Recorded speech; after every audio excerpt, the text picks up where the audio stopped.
హల్లెలూయా! దేవుని పరిశుద్ధ నామమునకు స్తోత్రం కలుగును గాక.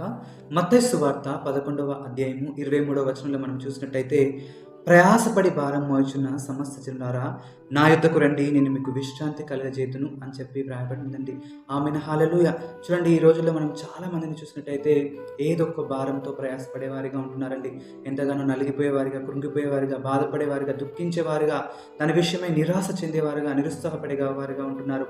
అది కుటుంబ భారమే కావచ్చు, ఉద్యోగ భారమే కావచ్చు, బిజినెస్ భారమే కావచ్చు, లేకుంటే ఏదైనా ఒక తప్పు చేసి దాని విషయమై ఎంతగానో భారం మోసేవారిగా, దాని విషయమై బాధపడేవారిగా ఉంటున్నారు.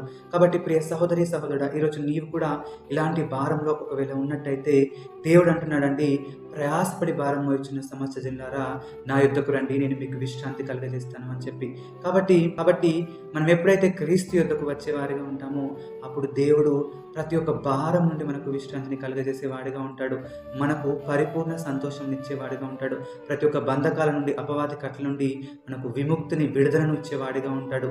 ఇంకా మనకు సంతోషం ఇచ్చేవాడిగా ఉంటాడు. మనకు విమోచనను, ఇంకా నిత్య జీవంను, మన ఆత్మలో బలమును మనకు అనుగ్రహించేవాడిగా ఉంటాడు. కాబట్టి ఇంకా ఎందుకు ఆలస్యము? ఈ రోజే ప్రభువైన యేసుక్రీస్తుని నిజరక్షకునిగా అంగీకరించి ఆయన యొద్దకు రండి. మీకు సంపూర్ణ సంతోషమును, విడుదలను, విమోచనను, విశ్రాంతిని అనుగ్రహించేవాడిగా ఉంటాడు. ప్రభువటి కృప మనందరికీ దయచేయునుగాక. ఆమేన్. హల్లెలూయా.